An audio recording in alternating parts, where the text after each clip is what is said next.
জাহান্নামী একটু আযাবের হালকা করতে চাইবে, জাহান্নামী মৃত্যু কামনা করবে। সুখ, নিজের আনন্দ বলতে কি জিনিস আমি আজকে 8 বছরে কোনোদিন দেখিনি। বান্দা যখন ফিরে আসে ভাইয়া, কেউ যখন তওবা করে, ভুল বুঝতে পারে, আবার নতুন করে আল্লাহর কাছে ক্ষমা প্রার্থনা করে, কসম খোদার আল্লাহ তাআলা ভীষণ খুশি হয়। হাদিসে আছে আল্লাহর কোনো বান্দা যখন তওবা করে, আল্লাহ তখন ফেরেশতাদেরকে বলে, আমার ফেরেশতারা 7 আসমান আর জান্নাত সাজিয়ে দাও। ফেরেশতারা জান্নাত সাজায়, আসমান সাজায়। ফেরেশতারা ডেকে বলে, রব্বুল আলামিন কি হলো যে কারণে আসমান সাজাইলেন, জান্নাত সাজাইলেন? রব্বুল আলামিন তখন বলে, আসলাহাল আবদু মাওলাহু, এক ভেগে যাওয়া গোলাম আজকে তার মনিবের সাথে সম্পর্ক ঠিক করে ফেলছে। আল্লাহ আল্লাহ বলে, আমার এক গোলাম আমার থেকে ভাইগে গেছিল রে, অনেকদিন ওই আমারে সেজদা দেয় নাই, আজকে দিছে। অনেকদিন সে আমারে ডাকে নাই, আমি খুব কষ্ট পাচ্ছিলাম। আমার বান্দা আমার হাতে গড়া, আমার দেওয়া নাক, চোখ, কান, আমার দেওয়া জবান, আমার দেওয়া জিহ্বা, আমার গড়া বান্দা আমারে ভুলে আমার থেকে ছুটে গেছে। আজ আমার সেই ভেগে যাওয়া বান্দা আমার কাছে ফিরে আসছে। লাল্লাহু আশাদ্দু ফারাহান বিতাওবাতি আবদি, নবী সাল্লাল্লাহু আলাইহি সাল্লাম বলেন, আল্লাহ তাআলা ভীষণ খুশি হয় বান্দা যখন তওবা করে। এজন্য যুবক ফিরে আসো, নওজোয়ান ফিরে আসো, নিজের ক্ষতি করো না। আমি প্রত্যেক দিন বলি ভাইয়া, তুমি মরে গেলে পৃথিবীর কিচ্ছু আসবে। এই বন্ধুরা ধোকা ধোকা, একটা ফোলা ফাইন তুমি মরলে খানা বন্ধ করতাম, কসম খোদা তুমি লিখা নাও। তোমার একটা ফ্রেন্ড এক লগে যদি বইয়ে বইয়ে বিড়ি খায়, তোমার লগে গাঞ্জা খায়, ফুটটা খায়, বাবা খায়, মদখোর, গাঁজাখোর, একসাথে বইয়া উলঙ্গ ছবি দেখো, ওই জানোয়ারে জিজ্ঞেস করো বলে, আমি মরলে আমার ঠ্যাংটা ভাঙলে তুই একবেলা খানা বন্ধ রাখবি না। কথা বুঝেন নাই? ধোকা ধোকা, এগুলো ধোকা। ওরা কেউ থামবে না। আরে আপন বাপ মরলে যেই সন্তানরা দিনের বেলা দাফন কাফন করছে, তারা কি সেই সন্তানরা, আপন সন্তানরা রাতের বেলা ভাত খায় না? কথা বলেন না কেন? পাশের ঘর থেকে খানা রাইন্দা ইয়ে আরো বেশি খায়, আরো একটু গোস্ত লাও, যেই কান্দাটা তুমি কাঁদছো আজগা, কি ভাইয়া? তাইলে আপন বাপ, তারপরেও তো সন্তান খানা খাইতেছে, তোমার লেগে কাঁদবে কে? এর জন্য পৃথিবী আমাদের কারো জন্য থামবে না ভাইয়া, থামবে না। সামনের গাড়ি অ্যাক্সিডেন্ট করে, পেছনের গাড়ি অপেক্ষা করে না, পাশ কাইটা কাইটা চলে যায়। জ্যাম বাজ্যা গেলে আরো চিৎকার শুরু করে, আরে লোক মরে গেছে, আরে মরলে মরুক বেটা, রাস্তা ক্লিয়ার করতে কও। ঠিক কিনা বলেন না কেন? ধরে বেটা বেটা কেডা মরছে না মরছে বেটা, এর লেগে বুঝি মানুষের রাস্তা আটকায় রাখবে, মানে এই যুক্তি দেখা। তাহলে কেডা মরছে না মরছে মানে তোর মতো এক মানুষ মরছে, ঠিক কিনা বলেন না? তোর মতো এক সুস্থ সবল মানুষ মরছে বেটা, যে একটু আগে হাত নাড়তো, পা নাড়তো, সেই মানুষটা এখন রক্তে ভাসতেছে বেটা। পাত্তাও নাই, কিসের সময়? কার হাতে সময়? সবাই মেশিনের মতো, যন্ত্রের মতো দৌড়াইতেছে। রাস্তায় দেখেন না সিএনজি, অটো, কি করে সবাই, কারো হাতে সময় নেই, ঠিক কিনা বলেন? কে কাকে ঠেলিয়া যাবে, কারো হাতে সময় নেই, কে কার জন্য থামবে? এই জন্য তুমি নষ্ট হয়ে গেলে বন্ধু, কেউ তোমারে ফিরাবার নাই। তোমার জন্য ভাববে কেউ, ডাকবে কেউ, কাঁদবে কেউ নাই। আরে আপন মা বাপের তো খবর নাই এখন। আপন বাপ সাইয়া রইছে, দেখে তার ফুতে আজকে 6 বছর 9 বছর এক ওয়াক্ত নামাজ পড়ে না, এবটা বয়ে বয়ে বিড়ি খায়, বন খায়, চা দিয়া ভিজাইয়া খায়। এবারটার মাইছ না সেইটার নামাজ পড়লে পড়ছে, না পড়লে রাতের ব্যাপার। বাবুরে টেহা দেওয়া দিছে, টাকা দিলে খালাস। যদি সুতে টাকা দেয় বাপের কোনো অসন্তুষ্টি নেই, আর যদি টাকা না দেয় এবটার গজবে আল্লাহর আরশ কাঁপে। ফুতের উপরে লানত দিতে দিতে, অভিশাপ দিতে দিতে শেষ। কারণ টাকা দেয় না, টাকা দেয় না, পুরা গ্রাম হাইটা হাইটা তখন মানুষের কাছে বদনাম, এই ফোলাগারে মানুষ করছি আমি, এই ফোলার লাইগা জীবন যৌবন শেষ করছি, 12 লাখ টাকা সুদে লইয়া তারে আমি নিজে বিদেশ পাঠাইছি। কত বড় নেয়ামতের কথা। বেশরম মানুষ সুদে টাকা লইয়া আবার মানুষের দ্বারে কও, এত বড় হারাম কইরে আবার কইতেছ, হ্যাঁ 12 লাখ টাকা দিয়ে ফোলা বিদেশ পাঠাইছি আমি, কিস্তি লইছি আমি, সুদে লইছি আমি, আর অন ফোলাগা একটা টাকা দেয় না। তার মানে সম্পর্কটা হয়ে গেছে এখন টাকা পয়সার ভিত্তি। আখেরাত কোথায়? আখেরাত কোথায়? আমার মা বলছিলেন, আজীবন আমার আব্বা বলতেন, আলহামদুলিল্লাহ আমার আব্বা, আমরা 5 ভাই মাদ্রাসায় পড়ছি, 5 ভাই আলেম হয়েছে। আব্বা আজীবন বলতেন, আমার স্বপ্ন আমার ছেলেরা 5 জন আলেম হবে, আমার কবরের পাশে চারদিকে আমার ছেলেরাই দাঁড়াবে। এই বছর আমরা ঈদের 2 দিন পরে বাবার কবরের সামনে মসজিদে গ্রামে মাহফিল করছি। আমি বয়ান করছি, আমার বড় ভাই বয়ান করছে, আমার ছোট ভাই বয়ান করছে। আমার আব্বার আমরা 5 ভাই 3 বোন, আমাদের ছেলে মেয়ে মিলে, আর আমার মা বাইচা আছে, আমরা মোট 45 জন। আমার বাবার বংশ, মা সহ, মা ছাড়া 44 জন, মা একজন 45 জন, একের গুণা 45 জন, 45। আলহামদুলিল্লাহ, একেবারে 45 জনের ছোট বাচ্চাটাও, একবারে 2.5 বছরের বাচ্চাটাও আলহামদুলিল্লাহ আল্লাহর নাম বলতে পারে। 2.5 বছরের মেয়েটাও ওই মজলিসে গেছে, আমাদের সবচেয়ে ছোট, সেও মাথায় হিজাব ছিল, আল্লাহর নাম রাখছে। দাদা ভাইয়ার কবরে দাঁড়াইছে, নানার কবরে দাঁড়াইছে। এই জন্য বললাম মা বাপদেরকে অনুরোধ করি, সন্তানের প্রতি কদর করেন, সবাই মিলে ফিকির করেন, দেখেন আয়াতের তর্জমাটা শুনেন, তাইলে কথা শেষ। আল্লাহ তাআলা বলেন 25 নম্বর পারা কোরআনুল কারীমের 43 নম্বর সূরাটার, এই সূরার 7টা আয়াত, ব্যাখ্যা লাগবে না, শুধু তর্জমা শুনেন, তাইলেই বুঝবেন।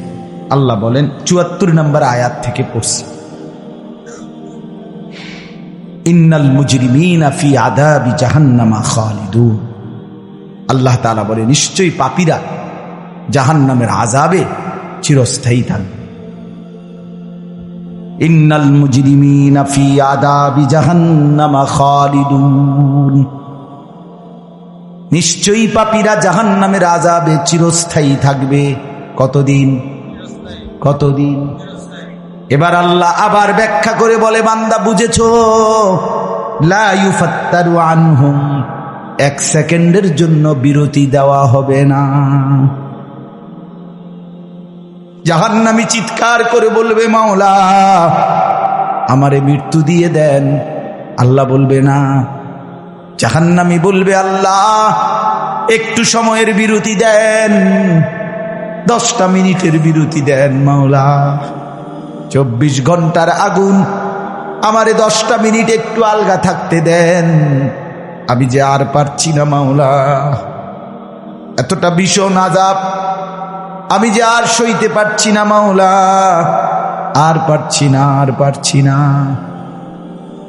লা ইউফাত্তারু আনহুম, আল্লাহ বলেন 1 সেকেন্ডের জন্য জাহান্নামের আযাব, আগুন বিরতি দেয়া হবে না। ফাতরাত মানে কি নাই, বিরতি।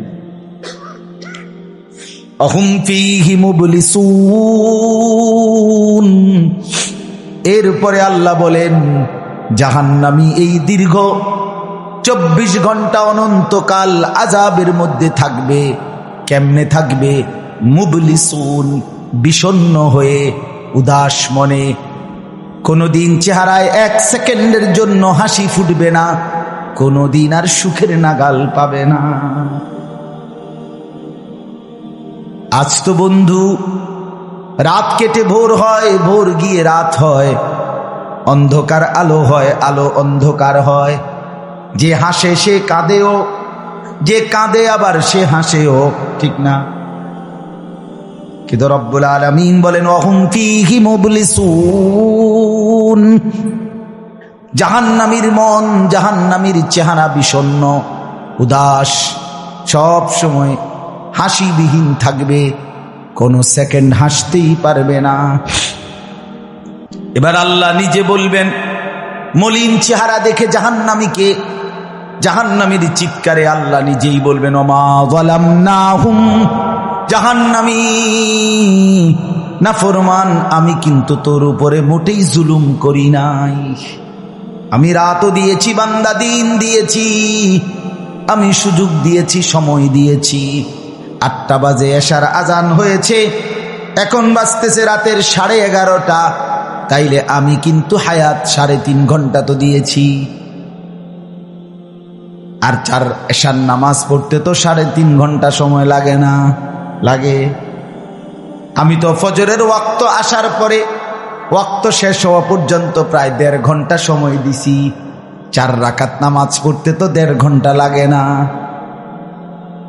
আমি তো জোহরের আজান হওয়ার পরে জোহরের ওয়াক্ত প্রায় 2.5 ঘন্টা, 2 ঘন্টা তো দিয়েছি। জোহরের নামাজ পড়তে তো বান্দা 2.5 ঘন্টা লাগতো না? হ্যাঁ। আসরের নামাজ 4 রাকাত নামাজ পড়তে তো 1.5 ঘন্টা লাগে না? তাহলে বলো না বান্দা, আমি কি কোনো জুলুম করেছি কিনা বলো? ওমা যালামনাহুম, আমি বান্দা নাফরমান, আমি কিন্তু তোমাদের উপরে, তাদের উপরে জুলুম করি নাই। ওয়ালাকিন কানু হুমুজ জালিমিন। আল্লাহ বলে, বরং নাফরমান জাহান্নামী, তুই নিজেই নিজের উপরে জুলুম করেছিস। তুই আমার রাতকে গান বাদ্য আর সিনেমার নর্তকীর নাচ গান আর উলঙ্গ ছবিতে শেষ করে দিয়েছিস। তুই আমার দিনকে গুনাহ, সুদ, ঘুষ আর অবৈধ উপার্জনের পিছনে শেষ করে দিয়েছিস, নিজেই জুলুম। এবার শুনেন, এবার আল্লাহ তাআলা বলে, জাহান্নামী, এবার শুনেন, আল্লাহ যখন এটা বলবে, জাহান্নামী এই ভীষণ আযাবে একটা বিরতি নাই। এবার জাহান্নামের ফেরেশতাকে ডাক দিবে। জাহান্নামের দায়িত্বে প্রধান যেই ফেরেশতা, ওনার নাম মালিক। ওনার নাম কি? মালিক ফেরেশতা। এই কোরআনে ওনার নাম ডাইরেক্ট এখানে আছে। জাহান্নামী বলবে, ওয়ানাদাউ ইয়া মালিক লিয়াকদি আলাইনা রাব্বুক। ওহো, আল্লাহ বলে, জাহান্নামীরা, জাহান্নামের ফেরেশতা মালিককে ডাক দিবে, ইয়া মালিক, হে মালিক শোনো না। ফেরেশতা একটু শোনো না। লিয়াকদি আলাইনা রাব্বুক, ফেরেশতাকে বলবে, ফেরেশতা তোমার রব, তোমার আল্লাহকে একটু বলো না, এমন কষ্টের আযাব না দিয়ে আমারে চিরতরে একবারে শেষ করে দিতে, আমি যে আর পারছি না। লিয়াকদি আলাইনা রাব্বুক, বলো না ফেরেশতা, তোমার মাওলাকে বলো না, তোমার রবকে বলো না আমারে একদম শেষ করে দিতে, আমারে মৃত্যু দিয়ে দিতে, আমি যে আর পারছি না। কেমনে সইব এত গরম, কেমনে সইব এত আযাব? ফেরেশতা তখন বলবে, ক্বালা ইন্নাকুম মাকিসুন। ফেরেশতা বলবে, না নাফরমান পাপী, এই জাহান্নামী তোকে অপেক্ষা করতে হবে, মৃত্যু হবে না। আল্লাহ বলবেন, লাকাদ জিনাকুম বিল হক, আমি তো বান্দা সত্যের বাণী, সঠিক বাণী বারবার তোমার কাছে নিয়ে এসেছিলাম। একবার বেলায়েতুল্লাহ বলছে, একবার আনিসুর রহমান বলছে, বারবার বারবার বারবার আমার কত বান্দা দিয়ে, কত ইমাম, কত খতিব, কত আলেম, কত বুজুর্গ দিয়ে আমি তো সত্যের বাণী, কোরআনের বাণী, এই জাহান্নামের কথা বারবার তোর কাছে বলাইছিলাম বান্দা।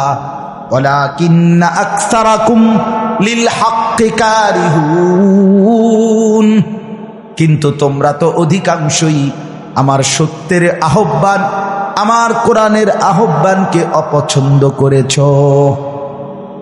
পাত্তা দিস এত বাদ দিস হুজুর লাইতান কই বই মাতিস, তাই আছে না এমন বেত্তমিজ লোক? কথা বলে না। অনেক বুড়া মানুষও আছে, বুড়া মানুষ। আর রাখো হুজুররা যত কয় এত না, কিছু কইতে লাগলে বাড়াইয়াও কয় বেটা হুজুররা বেড়ায়। কথা বলেন না কেন? হ্যাঁ, আরে রাখ, আল্লাহ ভরসা বেটা, আল্লাহ ভরসা। কিতা আল্লাহ ভরসা? কিতা মানে আল্লাহ কি? আল্লাহ কি হিসেবে ভরসা? আমি এটা বুঝাইয়া কর। আল্লাহ বলছে বান্দা তুমি বিড়ি খাইতে থাকো, আমি ভরসা। হ্যাঁ, এমনি আল্লাহ কইছে নাকি? তুমি টেলিভিশনে নাচ গান প্রত্যেক দিন বিকালে নর্তকী দেখো, আমি ভরসা। এটা নিয়ে আল্লাহ কইছে। তো আপনি কিতা কইলেন? কি আল্লাহ ভরসা? কিতা কি বুঝাইতে চাইলেন? হ্যাঁ, আল্লাহ ভরসা মানে কি? মানে আপনি গুনার উপরে মৃত্যু পর্যন্ত টিকে থাকবেন আর আল্লাহ ভরসা, এটাই না? নবী সাল্লাল্লাহু আলাইহি সাল্লাম সুপারিশ করবেন মানে কি? নবীজি সুপারিশ করবেন, এই কথার অর্থ কি? এই কথার অর্থ এই যে উম্মত, তুমি বিড়ি, সিগারেট, মদ, জুয়া, চুরি, ডাকাতি, জিনা, ব্যভিচার, নাচ গান, সুদ, ঘুষ, তোমার যে দুর্শল্যে কুলায় মৃত্যু পর্যন্ত, শেষ মুহূর্ত পর্যন্ত তুমি করতে থাকো, আমি সুপারিশ করে করে তোমার বেহেশতে দিব। এই তো অর্থ না? তো কি তা আপনি বলেন আমারে, কি আসলে কি? আরে মুসলমান, খুব বেশি খামখেয়ালি, খুব বেশি খামখেয়ালি। এবার দেখেন একটা শক্ত কথা আল্লাহ বলছে, আম আবরামু আমরান ফাইন্না মুবরিমুন। আল্লাহ বলে, জালেমরা, পাপীরা, তোরা আমার আযাব থেকে বাঁচবার কোনো ব্যবস্থা করেছো কিনা তোমরা ঠিক করো। ফাইন্না মুবরিমুন, আমি তোমাগরে কেমনে ধরবো, শাস্তি দেব কি কি, এগুলো আমি আল্লাহ আমার গুলো ঠিক করে ফেলেছি। যে আম আবরামু আমরান, তারা কি কোনো ব্যবস্থা করেছে কিনা জিজ্ঞেস করেন। ফাইন্না মুবরিমুন, আমার ব্যবস্থা আমি করে রাখছি। বুঝেন নাই কথাটা? আল্লাহ বলেন, আমার শাস্তি দেব কি কি, আমার আযাব দেব কি কি, আমি সব ঠিক করে রাখছি জাহান্নামে। তুমি বান্দা বাঁচবা কেমনে, তোমারটা তুমি ঠিক করছো কিনা বলো। এবার শেষ আয়াত, আম ইয়াহসাবুনা আন্না লা নাসমাউ সিররাহুম ওয়া নাজওয়াহুম। আল্লাহ বলে, নাফরমান পাপীরা, জালেমরা, দুশমনরা মনে করে আমি তাদের গোপন কথা, অন্ধকারের গোপন পরামর্শ, একেবারে চুপচাপ নিরিবিলি কথাগুলো আমি শুনতে পাই না। কারণ ইয়ারফোন লাগাই রাখছে না, শুনবো কেন? মা কানের মধ্যে দুইটা বল্টু লাগাইলে তার আল্লাহ শুনে না, কথা কয় না। হ্যাঁ, আল্লাহ জিজ্ঞেস করছে, তুমি এই ভাবছো না তুমি যে কানের মধ্যে গান শুনবার টাইমে ইয়ারফোনের বল্টু লাগাইয়া রাখো, তুমি মনে করছো না ফরমান মাইনসে না শুনে না? তো মাইনসে যখন শুনে না, আমিও শুনি না নাকি? জবাব দেন। ওই যুবক, বলো না মিয়া, মাটির নিচে কিংবা অন্ধকারে অথবা একাকী কোনো গোপন জায়গায় তুমি যেই অসভ্যতা করছো, যেই ভিন নারীর সাথে কথা বলছো, বন্ধুদের অসভ্য আড্ডা দিচ্ছ, তুমি মনে করছো গ্রামের কেউ দেখে না, গ্রামের কেউ জানে না। আল্লাহ বলে, তাহলে তুমি কি এই ভেবেছো যে আমি আল্লাহও জানি না? বালা, হ্যাঁ, আল্লাহ বলেন আমি জানি, আমি শুনি, আমি দেখি। আর অরসুলুনা লাদাইহিম ইয়াকতুবুন, আমার পক্ষ থেকে মনোনীত ফেরেশতা ডান কাঁধে বাম কাঁধে, তারা কিন্তু সাথে সাথে 24 ঘন্টা ইয়াকতুবুন, লিখতেছে লিখতেছে লিখতেছে লিখতেছে কিনা বলেন? ডান কাদের আর বাম কাদের ফেরেশতাকে তুমি তোমার থেকে আড়াল করবা কেমনে? বলেন না কেন? কেমনে আড়াল করবেন? সুযোগ আছে কারো? আল্লাহ আমাদেরকে বুঝ দান করে। অতএব বাপ, জাহান্নামীর আত্মচিৎকার শুনলেন আপনি? জাহান্নামী আল্লাহকে ডাকবে, জাহান্নামী ফেরেশতাকে ডাকবে, জাহান্নামী একটু আযাবের হালকা করতে চাইবে, জাহান্নামী মৃত্যু কামনা করবে, জাহান্নামী কতভাবে যে বাঁচতে চাইবে, কিন্তু কসম আল্লাহ বাঁচতে পারবে না। এজন্য দয়া করে রাত গভীরে মেহেরবানি করে চলেন প্রত্যেকে ইনশাআল্লাহ। সিদ্ধান্ত নিন শেষ পর্যন্ত যে কয়জন যুবক টিকে রইলা, বসে রইলা, ভাইয়া তোমাদের কাছে অনুরোধ, আজকের থেকেই বদলাও ভাইয়া। আগামী দিনে মুসলমানের জন্য, ইসলামের জন্য খুব বেশি যুবকের দরকার। তোমরা হয় তখন কি হবে? এজন্য আল্লাহকে নারাজ না করো, আল্লাহকে নারাজ না করো। দয়া করে ফিরতে চাই, আমরা ফেরাইতে চাই, নিয়ত করি ইনশাআল্লাহ। ঠিক আছে না? ইনশাআল্লাহ নতুন করে ভাবো, সবাই একসাথে ভাবা পারবা না। যেই যুবকদের ফিকির আছে, বুঝ আছে, দিমাগ আছে, তুমি নামাজ পড়ো ইনশাআল্লাহ, ভালো হবে। তো মোবাইল প্রয়োজনে ব্যবহার করো, যার যেটুকু প্রয়োজন এটুকুই বলো। শুধু শুধু নারীর ছবি, নাচ, গান, অস্থির দৃশ্য কোনো দরকার নাই। আর হিম্মত করে নামাজ, মরি বাসি, এত বেজ্জতি কথা শোনার চাইতে, এত কষ্টের চাইতে, পরকালের অশান্তির চাইতে নামাজ পড়বো আমরা। দেখবেন ছেলেরা তোমরাও হিম্মত করে শুরু করলে 5 ওয়াক্ত নামাজ ওষুধের মতোই মনে করো না, বিষ ওষুধ, তিতা ওষুধের মতো। দেখবে একটা মাস যদি কেউ একটু জন্মা যে মরি বাসি নামাজ পড়মুই, কসম একসময় এটা মজাদার হয়ে যায়। হ্যাঁ, সেজদা দিলে খুব মজা হয়। সেজদা দিলে বান্দা আল্লাহ পিঠে মাথায় আদর করে হাত বুলায় দেয়, খুব আদর করে। আল্লাহ পাক খুশি হয়, বান্দাকে কুলে তুলে নেয়, আদর করে। এই জন্য আমরা দয়া করে ইনশাআল্লাহ নামাজ পড়ি। পর্দার আড়ালের মা বোন যারা আছেন, মা আপনি যদি বেপর্দা হন, আপনিও শেষ হইলেন, এলাকার ছেলেগুলোকেও নষ্ট করলেন। একজন বেপর্দা নারী শুধু নিজে গুনাহগার না, সে অসংখ্য মানুষকে পাপে অংশগ্রহণ করায়। এই জন্য একজন বেপর্দা নারী সে সরাসরি জাহান্নামের ফেরিওয়ালা। সে কিসের ফেরিওয়ালা? জাহান্নামের ফেরিওয়ালা। সে জাহান্নামের ফেরিওয়ালা, আগুনের ফেরিওয়ালা। কারণ সে তো তার রূপ যৌবন দেখাইতেছে, ফেরিওয়ালার মতো পিছনে পিছনে ডাকতেছে অসংখ্য যুবককে, দেখো আমাকে, বরবাদ করো নিজেকে, বরবাদ করো নিজের চরিত্র, বরবাদ করো নিজের কবর, বরবাদ করো নিজের আখেরাত। তাহলে সে গুনাহের ফেরিওয়ালা, সে জাহান্নামের ফেরিওয়ালা, সে অসভ্যতার ফেরিওয়ালা। এই জন্য একটি সমাজের মধ্যে সবচেয়ে নিকৃষ্ট বেপর্দা নারী, বেপর্দা নারী। আল্লাহ তাআলা আমাদের মা বোনদেরকেও হেফাজত করে। আজকের মাহফিল যে যুবকরা সাজাইছে, আল্লাহ তাআলা সমস্ত নওজোয়ানদেরকে কবুল করেন। বাস্তবতা হইল আসলে 4-5 মাস, মেইন শীত সিজন 4 মাস, 5 মাস। এখন 5 মাসে যদি 30 দিন করে হয়, তাহলে হইল 150 দিন। যদি প্রতিদিন 2টা করে মাহফিল দিতে হয়, দেওয়া যায়, তাহলে 300 মাহফিল মনে করে। এখন মাহফিলের কাগজ আমার গাড়িতে এখনো আছে, মনে মনে কমপক্ষে 1,500-2 হাজার। এটি আমরা ফরে রয়েছে কাগজ, ব্যাগ ভরা এতটি কাগজ। আমি কি করতে পারি? কেমনে দাও, কিভাবে দাও? আচ্ছা, সারা বাংলাদেশ তো নবীনগরকেই বলে, ঠিক না? বাংলাদেশ মানে তো নবীনগরে এমনি বলেন। সারা দেশ থেকে এই মাহফিল নিয়ে কাবজাব, কত মানুষের আবেদন, অনুরোধ, কাকুতি মিনতি।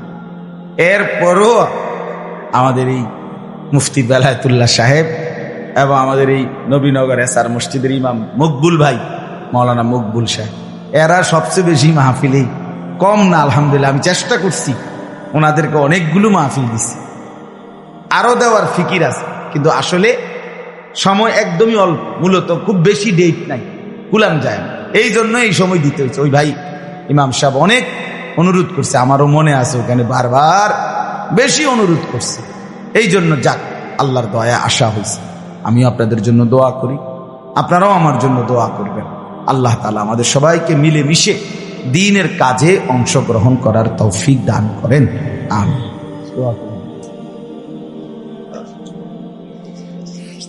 আল্লাহ কবুল করেন।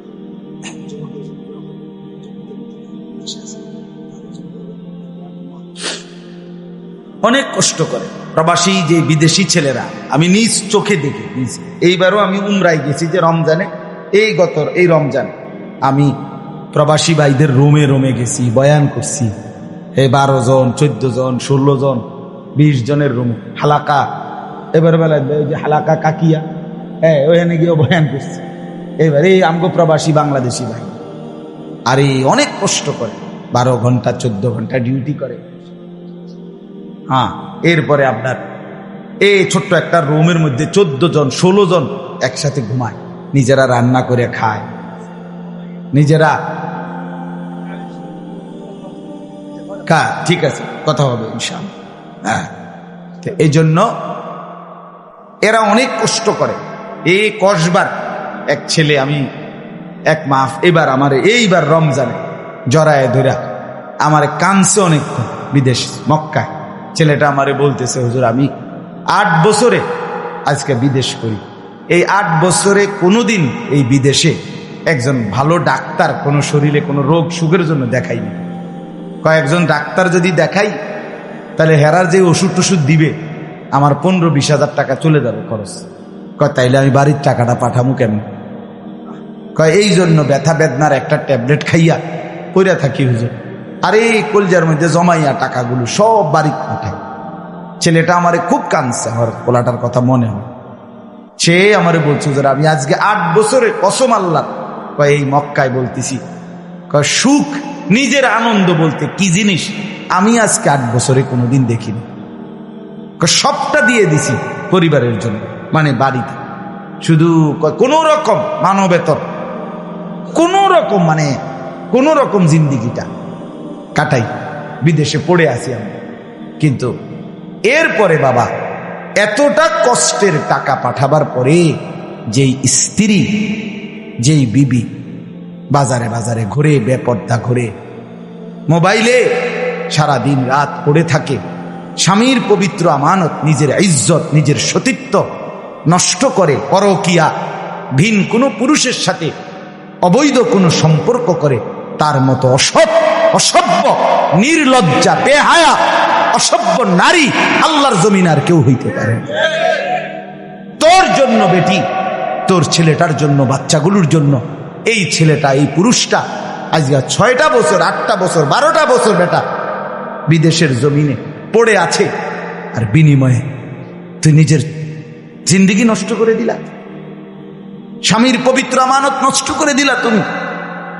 এই জন্য দয়া করে, আমার কথাটা যদি একটু শক্ত হয় মাফ করে দিয়ে আমার, কিন্তু প্রবাসীর বিবিদেরকেও বলি, বোন দয়া করে নিজের ইজ্জত, আব্রু, সতীত্ব, নিজের চরিত্রের হেফাজত কষ্ট করে হলেও, আপনার জন্য স্বামী বেচারা কষ্ট করে, আপনিও তার জন্য কষ্ট করেন, মিলেমিশে সবর করিলে, চরিত্রের হেফাজত করিলে একদিন দুইজনই জান্নাতি হবে। ছেলেরা যারা তোমাদের বাপ বিদেশ, তোমরাও ভাইয়া একটাবার দেখে আইসো কি কষ্ট করে। এই জন্য দয়া করে কষ্টের এই রক্ত পানি করা টাকা শুধু শুধু মোবাইল টিপ্পা, উলঙ্গ ছবি দেখা, নর্তকীর নাচ গান দেখে ভাইয়া নষ্ট করো না। এত বড় জুলুম বাপের উপরে কইরো না, আল্লাহ সইবেন।